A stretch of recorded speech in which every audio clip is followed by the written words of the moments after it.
So what are we talking about? We were talking about the issue of gender reassignment and the halacha and the laws in Judaism, because this is a very hot topic now. Why is it a hot topic? Not because it's Pride Month. It's a hot topic all the time because what's happening in the world is there are a ton of people that are coming out that they're not happy with the way they were born, with the body, with I don't know how to say it, the anatomy, the way things are. They don't feel right. They're not happy living in the skin that they're living in, as what they are being thought to be identifying as or not. And it is it all of a sudden a trend? I don't think so. I think it's, although you have to look at that and say, why all of a sudden are the doctors and the family doctors, pediatricians, dealing with gazillions of cases? I spoke to one doctor very recently who is just retiring from his practice now, and he's just said the amount of teenagers, the number of teenagers that are coming in that have gender dysphoria is overwhelming. It's tremendous, and he said he finds it extremely stressful in the practice. And he said he's actually glad that he's retiring at this time because it's a heavy burden to carry, because you're dealing with not just the child, the student, the youth, the young adult. You're dealing with the whole family and the dynamics. We all hope that we can be supportive of each other and supportive of our children and supportive of anyone who would have a sense of feeling of gender dysphoria. You wouldn't be a happy person. And that's why the number of suicides, which we haven't gotten to, that's another topic, we're going to talk about that, is increasing, and also there's a huge number. That's not what we want. So you could say, who cares what Judaism thinks about this? If somebody isn't happy, if somebody's miserable, if somebody's depressed, if somebody's suicidal, and we spoke about abortion rights, and we said that if a woman is, we spoke about the woman who had the baby, who had the Tay-Sachs baby, do you remember? And she was so distraught when she became pregnant the second time, not even knowing whether that second baby was going to have Tay-Sachs or not. It was such a strong feeling that she became so depressed. We called the baby a Rodef. Lawrence actually brought that forward. Lawrence was helped in that analogy, that term, and I brought it forward, but he elaborated on it. Thank you, Lawrence. But the idea of a Rodef al nefesh, a pursuant, someone who's pursuing on your life. We said if someone's chasing someone with a gun, you have a right to kill the person with the gun because you're assuming they're going to kill that other person. They said you're allowed to kill this baby because this baby is going to kill the mother. Suicide is the last thing that we want because somebody is depressed. So we could say, who cares what Judaism thinks? We have to think about, what does humanity want? What do we want as a people? What do we want for our people that we love, for our kids that we love, our adults that we love, anybody who has a dysphoria? And what we want is we want for people to be happy in their lives. And so why do we look? Because this is a halacha class. It teaches us about the rabbis who came up with decisions. So I wrote to Rabbi Fink recently on one of the questions that was on the exam, particularly on this issue. And I said to him, you know, I'm happy to see that there are Orthodox rabbis out there, not all, but some, who show a lenient position on transgender surgery. And I thought that I would get back this response, you know, like, I don't know, not praising me, but, you know, in accordance to my thoughts. He wouldn't take one side or the other. He wrote back to me a very interesting comment, and I respect this comment highly, because what he said to me was, who said that it was a lenient position? In other words, just because I view it as a lenient position, or some view something as a lenient position, those that are more on the other side of the fence might deem it to be a strict position. They might say, how dare they come up with that opinion? To me, that leniency is strict the opposite way. I found that very interesting because I never thought about that. And then I started applying that to everything I learned. I went, I'm going to drive myself crazy. Does that mean that every lenient position that I accept is really a stringency to other people because they look at it as though that's a... I'll give you an example. I said this recently. You probably heard me say it. Rabbis, most rabbanim who, that we know, I'm talking rabbis in shuls, can paskin for you. They can decide for you and help you with the decision on kashrut. You know, Rabbi, I put meat in this pot. What do I do? Rabbi, can I do this for Pesach? Rabbi, can I have that? Can I do this? That's the kind of a question, because why? Rabbis can receive smicha on kashrut, basar b'chalav, and the laws of nida. Simply, just that area is vast enough that they can receive a smicha based on that. But you don't go to a rabbi in our community, in a shul, to ask him a question regarding transgender surgery. Not really. You have to go to a posek. There are very few poskim around this city. There's one or two. A posek is someone who is a decisor, someone who's deciding Jewish law. They have to, and they won't give you an answer today. You ask him the question, if it's a simple question like, is the chicken kosher? But if you're asking him a question like this, don't expect that if you call them 9 o'clock in the morning, they're going to give you an answer at 9:15.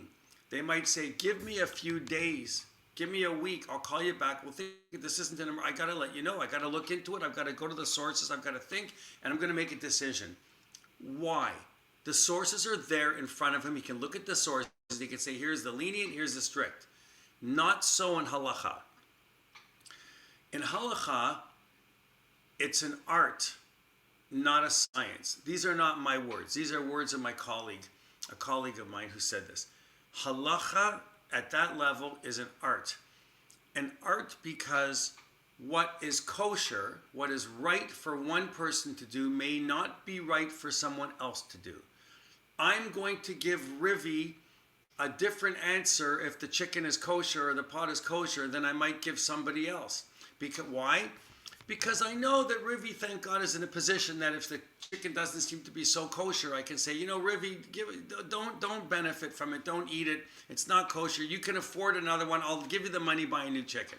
But the thing is somebody else who's in a position to not be able to afford it, or has a makom tzorech, we've heard that word several times in our classes, a time of need, you can't say, don't worry, I'm going to buy you a chicken. The person could get embarrassed. Why? I don't want your charity. I don't need your charity. It's embarrassing to me. I'll buy my own chicken. But what if the person can't afford it? What if the person has a makom tzorech? So, you know, the issue of the dishes, you know, you inherit a set of dishes from the grandmother. You're not sure, did the grandmother really keep kosher? She didn't keep kosher. She kind of kept kosher, except when she ate the Chinese food on it, you know. So you said, okay, so what am I going to do? I'm going to let the dishes sit for a year, unused, and after a year, because they've sat dormant, I can then use them and kosher them. That's a very strong position that many authorities take, but it's not a position that every authority takes. So when I heard from my teacher that something that appears to one person as being a lenient position, when you express that to someone else who's on the other side of the fence, they will deem that to be, how could you call that lenient? I call it strict in the wrong direction.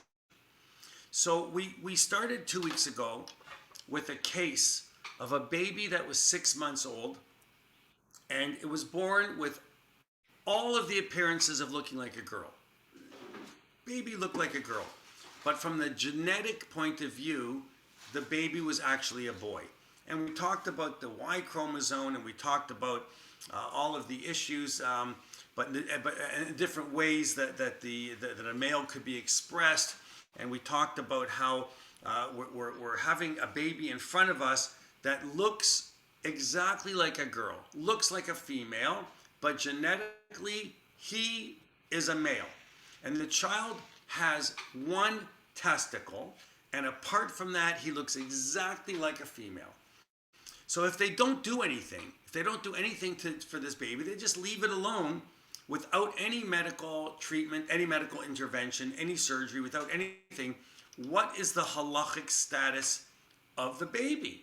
And they said the halachic status of the baby will absolutely be that of a female. Why? Because what the rabbis are saying is, in a case like this, what you see is what it is. What you appear to me as is the way you are, and actually the way you want to be appearing and the way you actually appear is the way. Shouldn't I respect you that way?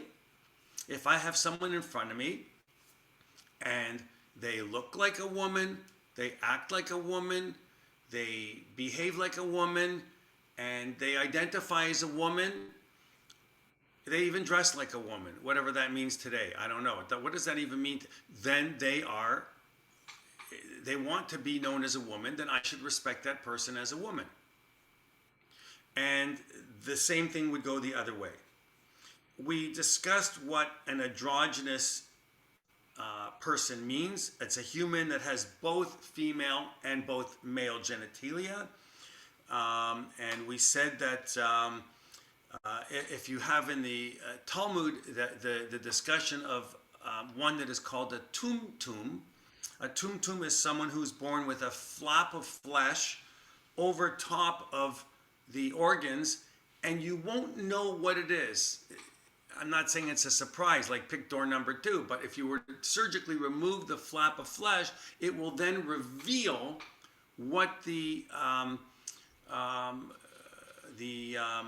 gender is genetically. But in the case of a tumtum, until you find out what is the status of that person. We don't know because we haven't taken the flap off. So up until removing the flap and seeing and discovering what is the halachic status.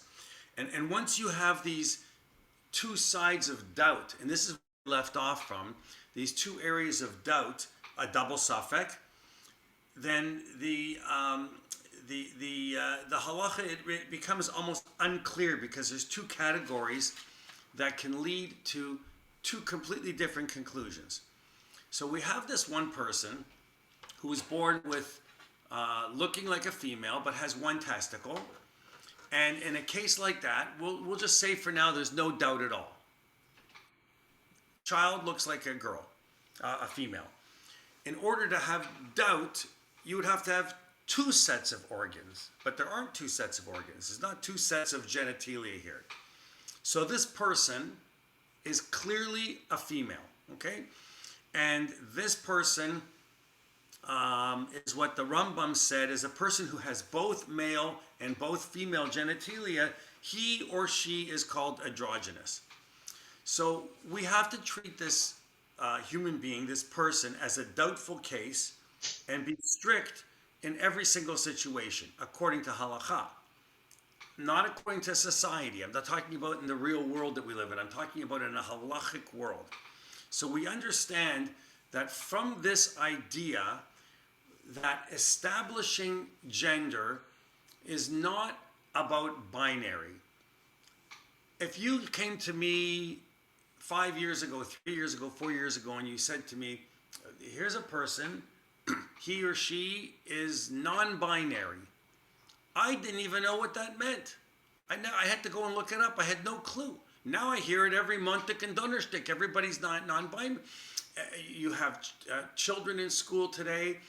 They want to be referred to as they. Maybe they haven't made up their mind. I'm not making light of this, by the way. This is true. Maybe sometimes they feel that they identify as a female. Maybe sometimes they feel that they identify as a male. Maybe there's some gender dysphoria. Maybe they haven't decided. They're undecided.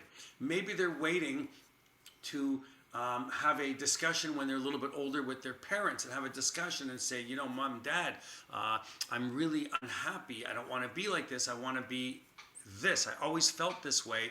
Maybe that will happen. But the point is that halacha is very interesting because every case is different. And we know that even within halacha, Judaism, the root of Judaism teaches that we must be kind to every human being. We can't say, oh, somebody's non-binary, so we're not going to be nice to them. We're going to be mean to them. No, we're not that kind. We don't do that. Nobody should do that. But Jews, especially in the world, should set an example not to be that way. So even though we learn from all these sources that going all the way back to the Torah and all the way back to the Talmud, that if anybody destroys, remember how we first started in the first class? You damage a testicle, you damage it purposely, you castrate a male. It's all forbidden by the Torah. You're not allowed to castrate an animal, a human. It's not allowed to be done. How are we going to get through that if there's going to be a transgendering? It's that part of halacha is disallowed. Well, there's a very small, tiny room for leniency that we're saying that the prohibition of this castration does not apply in the case here, but we're going to take a look now and we're going to move forward, which this is where we're to today, to, I said that Sitz Eliezer, to Rabbi Eliezer Yehuda Waldenberg. Whenever you hear laws regarding Shabbat, you'll always hear from different poskim, Rav Moshe Feinstein, Rav Shlomo Zalman Auerbach, very often from someone who's known as the Shmirat Shabbat Kihochata. I think it's Rabbi Neuwirth. Rabbi Neuwirth was the student of Rav Shlomo Zalman Auerbach. He's one of his best students, if you want to call it that. But then what did he do? He created a student who did nothing but argue with him about everything. So it ended up that he has a student that started off with one volume of books about all laws of Shabbat. A lot of them argued with his teacher, which maybe that's a healthy thing. You're teaching people how to think. And then it became from one volume. Today, the family has posthumously, now it's 3 volumes, which means the rules are getting bigger and bigger and stronger, and there's too many rules out there. We need less rules. Anyway, the leniencies. So whenever it comes to medical issues, Rav Moshe Feinstein often referred to the Tzitz Eliezer, as in the very famous case of the Tay-Sachs baby, where the mother was distraught and had to go through. Rav Moshe Feinstein was approached by this family, and he said, I cannot make a decision on this. And Rav Moshe Feinstein said, I can't make a decision on this. You need to go and speak to Rav Eliezer Yehuda Waldenberg. That's his area of expertise. So it's like, well, Rabbi Schaim gets asked a question about scotch. Is the scotch kosher? He'll say, go talk to Marshall. He drinks scotch. I don't know from scotch. You know what I mean? He doesn't, it's not, everybody has an area of, not that I want to claim to be famous for that. I know, I can tell you about a scotch, but everybody likes to find an area to talk about. So what does the Rav Waldenberg, what does he say? He says there's 2 principles here. He says, what we have to understand before we go through any of this is why is it okay to remove the one testicle that this baby was born with? So now he's taking this case head on. Remember, we have the girl, looks like a girl, everything about her is a female, but she has one testicle. Well, we're not allowed to destroy a testicle. He has to make a paskening. Why is it okay to remove it? He says if we leave it there, the baby's going to grow up and the testicle is going to produce hormones, and we're going to severely interfere with the child's development. And in particular, as she grows up into puberty, he says in the tshuva, she will have high levels of testosterone, and this will cause her to have male characteristics. We don't want to have a beautiful girl starting to grow a beard like I got. That's not what we want her to look like. We want our daughter to be pretty if she's going to identify as a girl and she looks like a girl and wants to be a girl. We don't want to have a situation where she doesn't look like what she is. So now we have an understanding that it's halachically correct to remove the testicle and there is no problem in taking it away. That's a big decision. Then he says, a person who is unable to produce children has no prohibition for castration.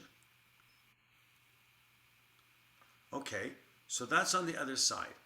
So if we had somebody who is born with one testicle, but when we say produce children, we don't mean who, by the way, who has the baby here? The woman has the baby, not the man. But yet the Torah doesn't look at it that way.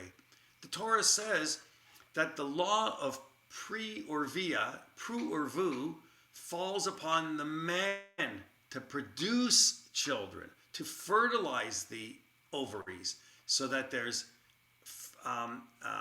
so that the egg is fertilized, so we can go ahead and produce children. So the man, it's incumbent upon the man for that mitzvah, that commandment to produce children, not upon the woman. It doesn't say a woman must have a baby. Nowhere in the Torah does it say that. So now we have someone who has one testicle. This baby's not going to grow up to be a person who's going to be able to actively produce children, fertilize anything. And therefore, the castration process is okay. It's permissible to perform the surgery, because if this person will never be able to make a woman pregnant, then it's acceptable. So the person will never be able to father, he'll never be able to produce children. Someone who cannot produce children has no prohibition of castration.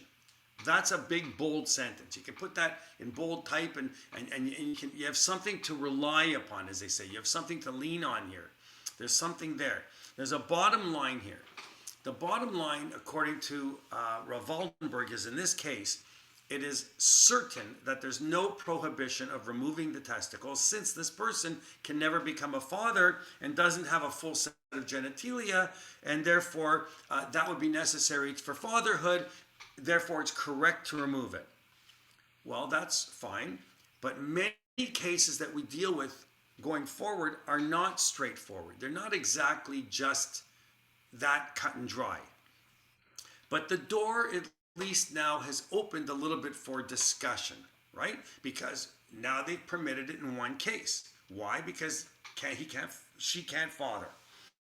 So as far as the anatomy is concerned, as far as the human anatomy is concerned, right now, we'll talk about someone who's halachically born as a male, and he has no attraction to women. Did we discuss this last time? I don't think so. We did, Esther. So I'm going back. I'm a little too far back. I have to go forward.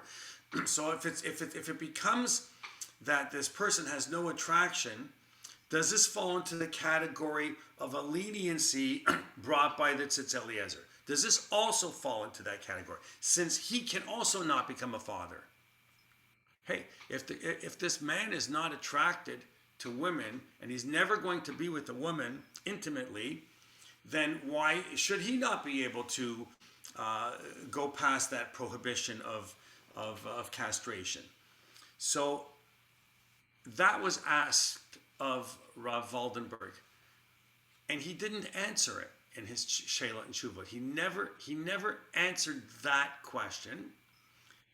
But relying on what we had before, there's a little bit of leniency, because he did say, if this person cannot father, now genetically the argument would become, wow, he could father children.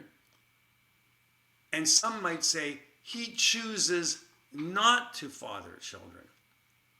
But anybody who's in that position would say, what do you mean I choose not to? I'm not choosing, it's who I am. I am this. I'm a man who's not attracted to women. I'm a man who's attracted to men.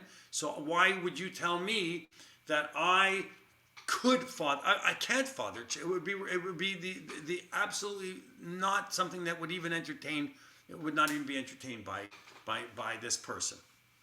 So the door is open, and now let's take a look at someone who I would think would be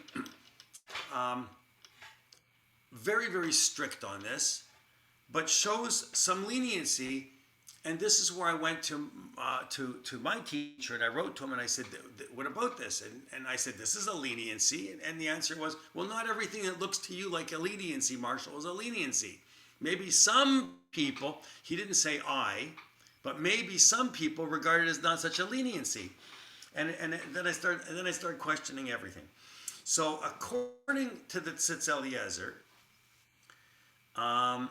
since halachic identity depends entirely upon what you see with your own eyes, this is the person looks like this, according to this approach, and assuming that transgender surgery is successful and the person now has the appearance of a male or female genitalia, as soon as the person looks like a female or looks like a male, halachically speaking, that's what the person is. Those words are not my words. Those words are Rav Shlomo Zalman Auerbach. What he's saying is, I see a woman in shul wearing a dress, maybe perhaps if it's an Orthodox shul, on the side sitting with the women in the mechitza. It's a woman. Period. From Rav Shlomo Zalman Auerbach, to me that's astonishing. He's saying, halachically speaking, transgender surgery is successful in flipping the halachic status, the halachic identity of the person for male to female or female to male. Well, if somebody is having their identity, their gender flipped halachically, then that means that now if the person is flipped from a male to a female, they no longer have the obligation of time-sensitive mitzvot. Like a man. I have to get up in the morning and I got to go to Shachrit and I've got to daven. You can daven levad. You don't have to be part of a minyan. A woman doesn't have to be if they don't want to be. They can do certain things. They don't have to do certain things. Men have to do certain things that women don't have to do. Women have to do things that men don't have to do. But the thing is that it would be incumbent. It would no longer be for a man who has halachically flipped their identity to a female to have the obligation to blow shofar. I'm not saying you can't blow shofar. I'm saying you don't have that obligation. You don't have the obligation to blow shofar anymore. What if you were a Kohen and you went through this? He doesn't bring this up, but I'm bringing it up to you. I was thinking about it. Now we have a whole issue in egalitarian shuls where women who are saying, I'm a bat Kohen, I'm the daughter of a Kohen, I want a duchen. I want to give the priestly benediction up on the bima. Our shul hasn't done that yet, but because in the Torah it doesn't talk about a bat Kohen being a priest in the temple. That's why. That's why we don't do it yet. So, on the other hand, I could look at it and say, from an egalitarian point, why do we have to worry about what was done in the temple? I don't see the temple being built anytime soon. And even if it was, would we ever go back to sacrifices? I have to be honest with you. I don't believe that Torah liked sacrifices. I don't believe that the Torah I don't believe that God cared about, the Torah cares about sacrifices. I believe that there were lessons there that were taught for the people of that time. Today we don't do animal sacrifices. We have tefillot, we have prayer. We evolved because of Rav Yochanan ben Zakkai, who saved the Jewish people. We know that whole story. But the thing is what if we all of a sudden built a Beit HaMikdash in Yerushalayim, would we go back to sacrifices? So why can't women duchen if it's a daughter of a Kohen? If we're not going to distinguish between a man and a woman that way? Well, according to Rav Shlomo Zalman Auerbach, there is a distinction between the mitzvot of a woman and a man. Now, I've never heard this discussed in the issue of egalitarian rights for a woman who's going to duchen. But if I was to be asked, if my opinion was to be asked, I would say that I'm sorry. Now that I'm basing myself on Rav Shlomo Zalman Auerbach's opinion of a halachic identity being able to be flipped, a woman should not be able to duchen. Absolutely not. Because you don't have the same mitzvot as a man. It was the men that did the duchening. You want to duchen? Go and have transgender surgery, become a man, and now you're the son of a Kohen. You're not the daughter of a Kohen, and then you can go ahead and duchen. I'm not saying that's what shuls are going to do. There are shuls in the States where women duchen. I'm just saying that I've now discovered with you together in this class an argument, a basis for not allowing women to duchen in shul. So what happens now that this is flipped? The woman has flipped to being a man halachically. She's had surgery.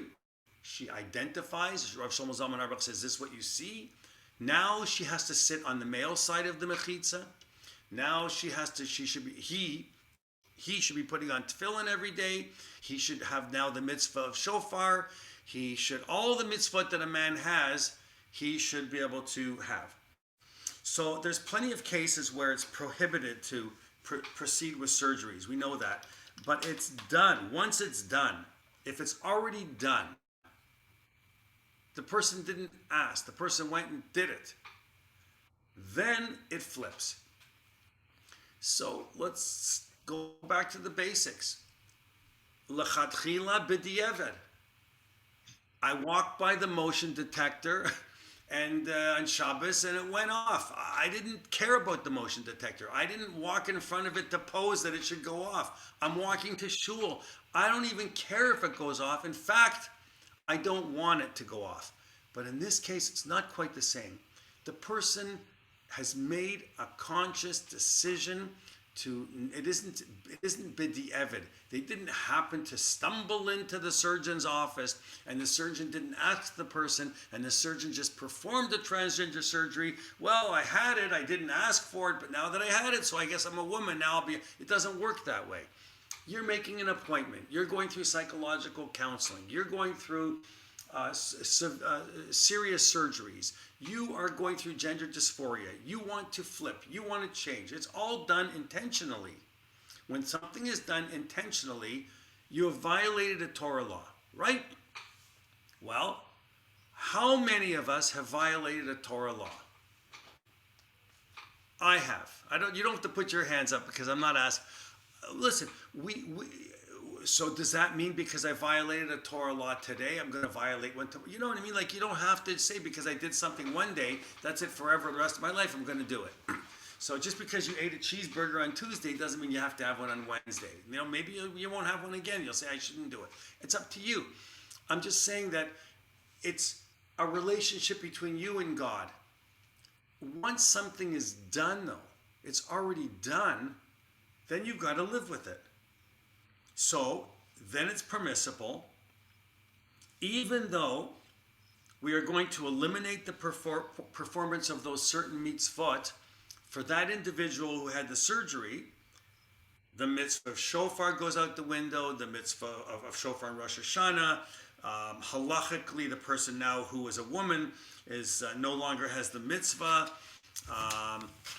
So in order to figure out where there is a prohibition of the castrations that we talked about, it seems, according to Rav Shlomo Zalman Auerbach, that in a case where you are going to produce a castrated male, which means removing one of the testicles or all of the testicles, the surgery is acceptable. And here is the other part of this thing: if it's a life-saving situation. Well, we know that. We know that you're allowed to perform a surgery even on Shabbat. You need a triple bypass. It's Shabbat. No, I think I'll wait until Tuesday. No, you won't. You'll have it on Shabbat because you want to get better and you don't want to die. And chas v'shalom, have the surgery and go and do it. And even if it's Shabbat, all the laws of Shabbat vanish. We talked about that in the rules of Shabbat. They're out the window. Shabbat, when it comes to pekuach nefesh, saving a life, is out the window. Well, aren't we in a life-saving situation like the woman who was distraught because she didn't even know that she's having a Tay-Sachs baby? She thought she might be having one because she already had one. She was suicidal according to the psychiatrist. If someone is deemed to be mentally unhealthy, this is something we can talk about today. When I was a kid, it was like, I don't know, was it embarrassing? People didn't want to talk about mental health issues. Today, I hope that everybody can, and we can be open about it and talk about it and say there's depression, there's people that are distraught, there's all kinds of pressures in the world today that people go through that we can't even imagine. And we need to keep people healthy. And if this case is considered a life-saving situation, that it's permitted, it's acceptable. The surgery is acceptable. Who gets to decide if it's a life-saving situation? Well, you can go to a posek like this, and you could say, do we want this person, chas v'shalom, to take their life because they're not happy living the way they're living? No. So once the surgery is done, would we take that person and say, I'm never speaking to this person, I'm never looking at this person, I don't know God? No, we're B'Tselem Elokim, we're all created in God's image, and we're all human beings. This person has a heart, this person has organs, this person has feelings, and this person, he or she deserves to be treated with the utmost respect. So now we have a person who is now a woman and is halachically acknowledged according to the Tzitz Eliezer. This is according to Rav Shlomo Zalman Auerbach is saying this about the Tzitz Eliezer. We have a person, and after the surgery, you're going to be a female before us, standing in front of us, you look like a female. Therefore, the prohibition is not producing a castrated male. It's producing a female, and therefore there's no prohibition at all. The person is now a woman, which is halachically acknowledged according to the Tzitz Eliezer. So assuming that the procedure works, assuming that everything goes well, correctly, we are not going to end up with a castrated male. What does that mean? This is the most beautiful part of the tshuva of what he's saying here. Assuming that the surgery goes well for this man who has needs to become a woman, the end result, he's saying, is not that of a castrated male. What do you have then if you don't have a castrated male, Lawrence? You're on mute. It's a very difficult question. That's why a posek has to make a decision. Correct.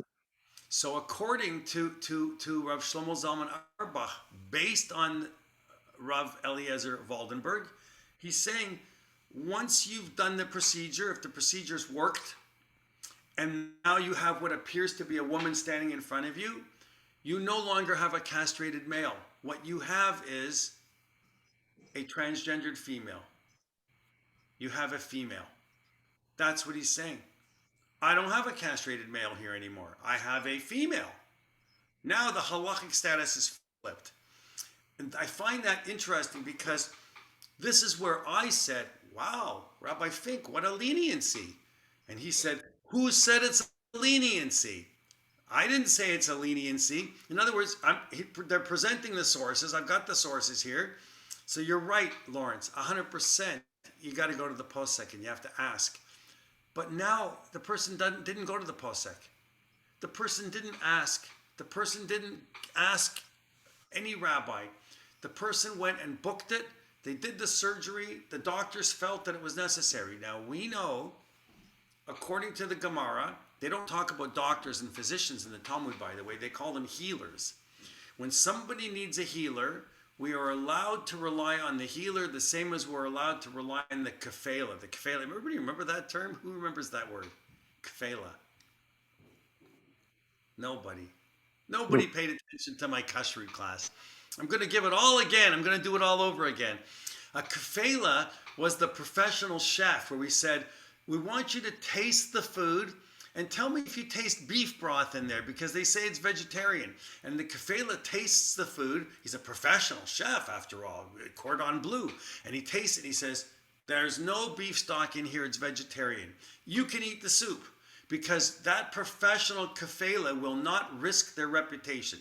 A professional doctor, a healer, a doctor, a surgeon has to do the best job that they can do. So they do the job. They perform the surgery. They perform the surgery correctly. They do it because they feel that they're saving a life. They're saving a person who might be. We don't want this person to take their life. We want this person to be a happy individual. So we save this person's life. The surgery's already done. You do not have a castrated male in front of you. Nobody walks around and sees somebody who transgendered, I hope not, and says, oh, before me I have a castrated male. We don't say that. We say before me I have a female or I have a male. And that's what happened in the case of an animal. Imagine a case where castrating a farm animal killed the animal. Okay? You know, we're not allowed to castrate an animal. We learned that the first class. But, you know, it's a farm and they took the animal and they castrated the animal and the procedure went wrong and they killed the animal died. If that's what happened, and the animal died during the act of the castration, there was no violation of castration. The animal died. There's no violation of castration now. Because the castration, after it happened, you don't have a castrated animal. You have a dead animal. Noreen's laughing. Noreen, it's not supposed to be funny. All right, maybe it's a little funny. But it's true. If you castrated the It's animal... looking for excuses. Well, but wait a minute. I castrated the animal died. What do I have in front of me? I got a dead animal. You're right. We're looking for excuses. But you know what, Noreen? We have to look for excuses or else they would be so black and white. Remember I said at the beginning, I said at the class, I think just before Ava tuned in, I said, Halacha's an art. Everybody gets a different decision. It's not just the science only. You have to try and take the sources and find ways to make it work. And by the way, you know, I've said in the class, you know, halacha's halacha. It doesn't change because we don't have a Sanhedrin. But based on the halachas that our predecessors made, halacha does change. We have changed. I'll give you an example of a change in halacha. Timers on Shabbat. Lights on Shabbat coming off and on. Those were changes in halacha that we adopted. We do have changes in halacha. I'm curious. I hope I live long enough to see it. Will the Orthodox community allow not the Haredi community, but the modern Orthodox community allow laptop tablets on Shabbat? We can say it's not in keeping with Shabbat, but what if I have a Shabbat tablet? So my tablet that I have that's only for Shabbat, it gives me the Sidur, it gives me the Tanakh, it gives me Pirkei Avot, it gives me the Gemara, it gives me my Rosh Hashanah Yom Kippur service. I don't need to print 5 books of paper. There's a lot of trees are getting cut down. A lot of trees are cut down and wasted. I have to have a machzor.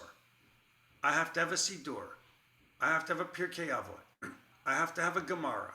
I have to have a full set of Gemara. Who buys sets of Gemara? Only idiot is me. I buy a set because I like to open the pages. Young people today in the yeshivas, they sit with tablets. They got everything there on Safaria. They can open it up. I have a big set of Gemara. I finally found someone to take it from me. Nobody even wants it anymore. I couldn't even give it away to Yeshiva Gedola. I'll take it. Huh? I'll take it. You want a Gemara set? Yeah. But you need a set with English and Hebrew, not just Hebrew. English. Right. English and Hebrew. I'll find one for you. This one is an old-fashioned Gemara set. It's only Hebrew. It's huge. It's enormous. So I have an English set in the Koran. I like that set. But I'll say that honestly, if the computer is left on, the power is not turned off. When you open it up and you flip it open, the light goes onto it. The backlight's already there. It just comes on. You're not turning it off and on. I rarely reset my laptop. I mean, to turn it right completely off and then restart it. That would be asur on Shabbos. But just to open it up and the light comes on like that, who cares? And honestly, if you're allowed to all of a sudden have the Torah reading, the Chumash, the whole Gemara, all of Safari. Now, to sit and watch the Beverly Hillbillies in shul with the headphones on, that would be not that pasnish on Shabbos. There's other things you could do that are better, right? Well, there's probably better things you can watch than the Beverly Hillbillies. But I'm just saying, I just think that there's will they allow a tablet in a few years from now that is paskin? So as you go into Borough Park, it's very interesting.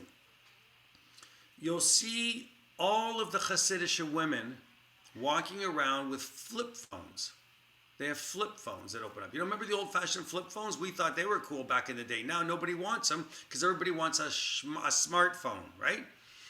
So the Haredi community are against smartphones. In fact, they don't call them smartphones. They call them smartphones. You shouldn't have a smartphone. And they go like this. They stand in front of the stores and they protest them. Es gewein mir de smartphone. And they all go, Gewalt, Gewalt, the smartphone, Gewalt. Because they know that you can look at all of what is on the internet. All the schmutz that's on the internet. They don't want their yeshiva bochers and their daughters looking at the schmutz on the internet. So what do? They buy them, the daughters, flip phones, and the wives all have flip phones, and they can talk to all of their friends on the flip phones, but they're not accessing the internet on it at all. They don't even access they don't have the internet on their phones. But the men are all walking around with smartphones. Oh, I need it because my davening's on it in the morning, and please. How come the men are allowed to have the smartphones and they're walking around with all the smartphones, but their wives aren't allowed a smartphone? So to me, that's a double standard. That I don't like.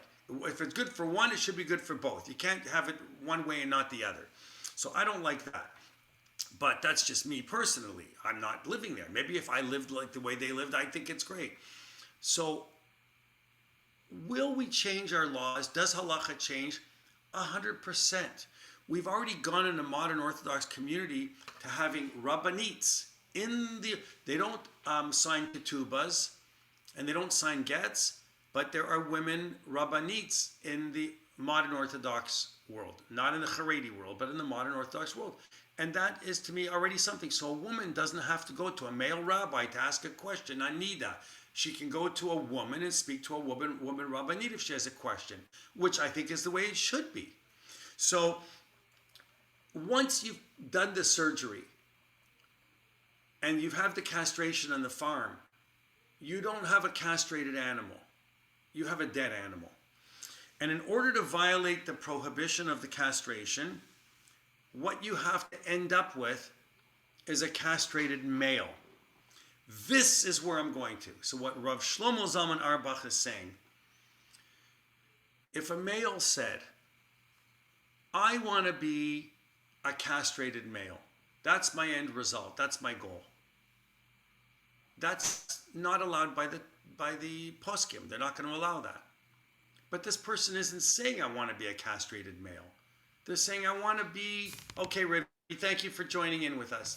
They want to be a woman at the end of the day. If they want to be a woman, that's not a castrated male. Got it? Yep. It's what the end Yeah. result is. It's what the end result is, Lawrence. And that's what they're saying. So now he wrote further that the prohibition of damaging the testicles has to do with whether or not a man is permitted to get married. What if the man is not permitted to get married?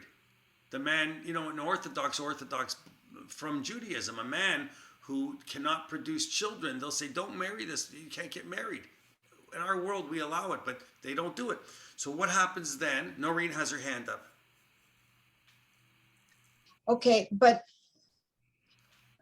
today, a trans person can choose, I will only have top surgery, or I don't want to have bottom surgery. So you have no idea what kind of surgery they've had and what their genitalia are, even though their appearance say it's a trans woman. But Right. But So- she may still have a penis and not have had a uterus made, and so you shouldn't judge them. Like, you should judge them as what you see. If it looks like a woman, it's a woman. That's right, but that's what I'm saying. What I'm saying is if you have a male who says, I want to be a castrated male. But it doesn't even have to be a castrated male. But that's what I'm talking Yeah. about. We're talking about Halacha. We're not talking about the world you live in. We're talking about Jewish law. Yeah. Male cannot castrate themselves for the sake of just castrating themselves. If they're doing it because they want, listen, let's face it, in the real world that we live in, if a person goes through the surgery of castration, it's probably because they want to become a woman. They want to identify as a woman. Why else? Why else? Correct. So if that's the case, then you don't have a castrated male, you have a woman. Because the person is probably going to be also appearing as a woman and dressing as a woman or behaving as a woman or wanting to identify as a woman. You're right, Noreen. If somebody has only top surgery, you don't know what's going on the rest of her body. But if the person is having top surgery, then what happens is they are presenting themselves as a male. And if they're presenting themselves as a male, then we should respect them halachically as a male. That's what they're trying to get to, is that if the person is saying, I identify as a male, then we should really be going in that direction and saying we need to be accepting of that person as being exactly who it is that they identify. Because the Torah never actually said that it's not permitted to crush the testicles. What it actually really said, was that a man was not allowed to come in the community, which means not allowed to marry within the community if they have crushed testicles. That's what it actually said. So if there's a prohibition here, the prohibition is that the person is not allowed to marry within the community. That's a different kind of prohibition. So what is the conclusion up to this point with Rav Shlomo Zalman Auerbach?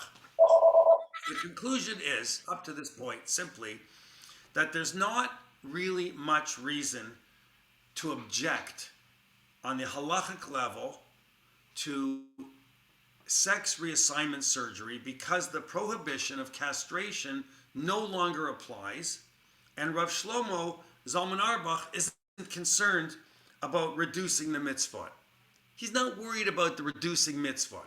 That was brought forward by Rav Yehuda Eliezer Waldenberg, who was trying to find leniencies. What he's saying here, Shlomo Zalman Auerbach, is if somebody identifies, to Noreen's point, as anybody today who is having, as you referred to it, these are modern terms that I never grew up with, by the way, top surgery. This is today. This is the world we live in today. But anybody who does that is probably wanting to identify as a male.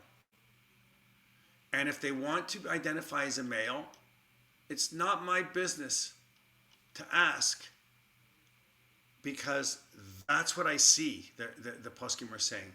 And if that's what you see, then that's what they are. But there is another second half to the tshuva by Tzitz Eliezer, by Waldenberg. Earlier,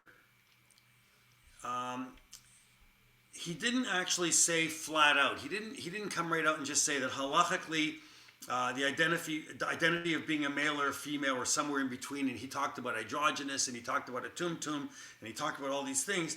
He didn't actually say it or develop any implications for that kind of idea. What he says is that he found an old book from the 19th century with a story in it. And the story goes like this, and then we'll stop for today.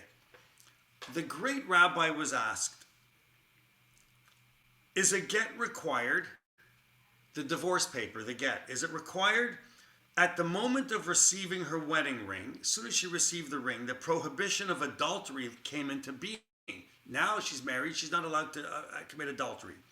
The moment that the rabbi gives her the get, they are finalizing the actual divorce, and that's when the prohibition of adultery is lifted. Isn't it? If a woman has a ring and is a chuppah and she gets married, then she is married and she can't go and commit adultery. The rabbi goes and gives, the man signs it, she receives it, she holds her hands up and receives the get. Once she's received the get, that prohibition, that law of adultery is lifted. There's no more, she's not married anymore. So if the following case is a religious, where a religious divorce is required, a man named Reuben married a woman, and the woman was a virgin, and they lived as a man and a wife for many, many years. They were living as a man and a wife like anybody else. After several years passed by, something happened to this woman. Something changed with this woman. She changed and she turned into a male. What would the halacha be if this happened? Do they need to get a divorce or a get? When he responds to this back in the 19th century in the book that the Tzitz Eliezer found, he quotes what he learned from a wise rabbi in Yerushalayim. No divorce is required because this trans man is not a woman at all. According to this one bizarre case that's out there, which he found in this obscure book where sexual appearance actually changed. So you have a man and a woman, they're married for years and years and years. All of a sudden, the woman changes and becomes a man, whatever that means. Doesn't go into detail. Now you have two men living together. So that means the halachic identity flipped. So now the man is married to someone who looks like a man, acts like a man, dresses like a man, completely a man. So what they're saying is the rabbis are saying you don't need a get. What are you giving a get to a man for? The identity's changed. What you married then is not what you're married to now. So they didn't require it. So he says, here we have a source where halachic status depends on what you observe at that very moment. According to this, the identity changes. If I walk into a restaurant and there's somebody sitting at a table over there and I say, hi, how are you? How are you? Nice to see you. Very good. Just being cordial and friendly, and the person looks like a woman, it's a woman. I'm not going to start saying, can you tell me, are you a man? Were you a man? Did you ever be? Who do we ask these questions? It's none of my business. The person is what they are, and that's the way we respect them. So The general methodology of the Tzitz Eliezer, which we spoke about once before in other issues, is that why would he choose to find a source in a book from the 19th century, in some obscure book of a case where a man is married to a woman, all of a sudden something changes and the woman becomes a man? Why is he using this? Because the method of the Tzitz Eliezer has the underlying rule of establishing a halacha in a case which is brand new and hasn't been resolved in the Shulchan Aruch. Let's face it, we have the Shulchan Aruch. Anybody can buy it. English, Hebrew, you get it, you should have it. Everybody should have it. Yoreh Deah, Chosh, and Mishpat, it's great to own. It comes in Hebrew and English. Orech HaShulchan is fantastic. Rav Michael Epstein's books as well. But you don't buy the Kitzur Shulchan Aruch. I shouldn't say don't buy it, but it's Rav Gansfried's books. They're very, very, only a right-wing simple approach. There's no, it's not really what we follow in our world. But if the Shulchan Aruch, according to the Tzitz Eliezer, he goes to and he looks at the Shulchan Aruch and there's nothing in there, then what's he going to do to make a decision? He's got to go outside of the Shulchan Aruch. So the rule is halacha ke'acharon, the last opinion, the last sources. What do you have to do with the method of determining halacha? In the search of the whole rabbinic literature, everything you go through, which takes vast competence. I mean, I don't have that kind of a brain to be able to say, oh, I need to look this up, therefore I better go to this source, in this volume, in this book, on that daf, on that section, on that page. To be that kind of a Rav, you have to have an exceptional background, knowledge, brain. I'll never be at that level, but if so, then you go to the most recent sources for everything you have. You look at the most recent first, and you go backwards, and you see. So in order to apply a decision and come up with a tshuva, the Tzitz Eliezer is not Marshall Loomer. He has a vast source of halachic literature in his head, maybe going all the way back to the 12th century. He probably can quote Rambam and Ramban off the cuff. He probably knows all the sources. He knew it all, and therefore he can pinpoint and say, in the Shulchan Aruch, in this book, in this section, it says. That's the kind of a pasuk you want.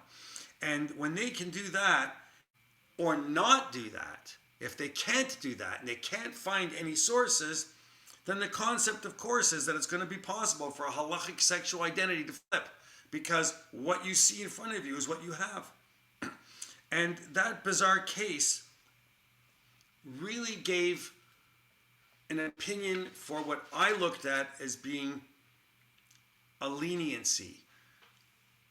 But perhaps in a Haredi world, it would not be a leniency. It would be like they want to disown him, and they would all of a sudden they don't want to respect this rabbi, and they would say things against someone who would come up with such an opinion.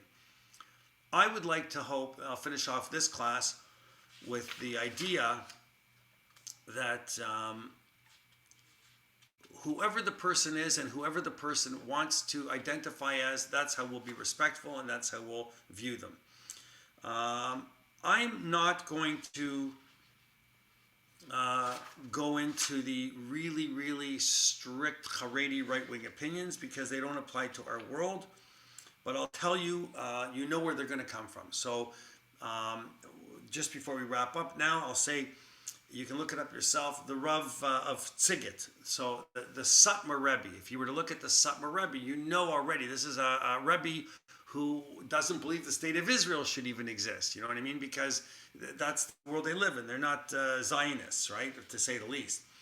They're not going to be lenient. The Rav Tzigit of Satmar, his name was Rav Chananya Lipa Yom Tov Teitelbaum. So you know the whole Teitelbaum family is the dynasty of the Hasidic Satmar sect. You ain't getting any lenient opinions from there. And so, you know, you can look for strict and you can look for leniencies. if you want all the strict opinions, I can all share them with you at another time and tell you who they were. The Yaskiel Avdil, Rav Avodia Hedaya from Aleppo was against switching. Rav Eliashav said that there's no way that it should be allowed. But we know, period, that it happens, and we look at it as saving a life. And if we're going to look at it from that perspective and making someone a happy person, then we'll look at the side that the halachic status of a baby could flip. So I don't want to go into all of the, there are other opinions. Rav Vosner also had a strict position, then he went to a lenient side, and then he flipped back again, and he went back to being a little more strict. So I think that there's a middle ground there. And I think that what the doctors and the psychiatrists and the psychologists do in accordance with the people that want to have these surgeries, a transgender surgery, is that they take it very seriously. They don't just say, okay, you want to be, so we'll book it on Tuesday. It doesn't work that way. They go through much counseling and much help to determine that this person is deemed to be psychologically sound, and then they'll proceed to make a happy person. And once the person has gone through the surgery, then our job as a community is to be accepting. I'll leave it at that. We're going to start a topic that Noreen's been waiting for 3 months for, I think, and that is the topic of assisted suicide. Next class. I don't even like to call it assisted suicide. We don't call it that anymore. What do we call it now, Noreen? There's a nicer word for it, but I think it's referred to as MAID, medical assistance in dying. Correct. So we're going to talk about that because that's a real problem. Assisting someone to die is different than preventing someone from dying. So you're allowed to, I'll just give you the start of it. We'll go. You're allowed to remove something. You're allowed to remove something, depending on who you ask also, that prevents someone from dying. That's different than helping someone to die quicker. Okay? So we'll start next week. Yeah. Marshall, I have a comment, a couple comments, but the whole area that you didn't discuss is chemical castration. The Torah talks about crushed testicles, but there's a whole area of chemical castration for medical purposes, which is being carried on now. And in most cases, it's a situation where the person has cancer of the prostate, and they give them a drug called Lupron, and the Lupron is a form of testosterone reduction, and it's equivalent to chemical castration, and it's a whole area that I don't think violates the rule of crushed testicles in the Torah. Another. So hold on, Larry. So I'll just tell you that the Gemara actually has a source where it says about someone who drank a solution which caused castration. They drank a solution. So let's use it. I mean, imagine all the way back then at the times of the Gemara. So, but the issue is you brought forward the biggest issue is the person has cancer. Once a person has cancer, we're doing anything we can to save the life. So when you're doing something to save a life, that's a whole different thing altogether. Right. That's right. Right. That's the whole thing. But One of the another area that we haven't really talked about is the laws of chalitza, and whether if a person is converted from a male to a female, the laws of chalitza won't apply anymore. I think the Mishnah comments on eunuchs and talks about that whole area. And that would probably apply over here in this transgender situation as well. Probably. Very interesting. I'll have to Yeah. look it up. Okay. All right. Very good. Thank you. All right. So let's meet again next week. We'll talk about the very uplifting topic of assisted suicide. But it is actually a fascinating area. And once we do that, we'll move on to some other topics. Okay. Thank Have a good you. day, everyone. Thank you. Okay, thank you, Marshall. Thank you so much. Thank you very much. Thank you. See you tonight. Bye, bye See you. everyone. Bye. Bye.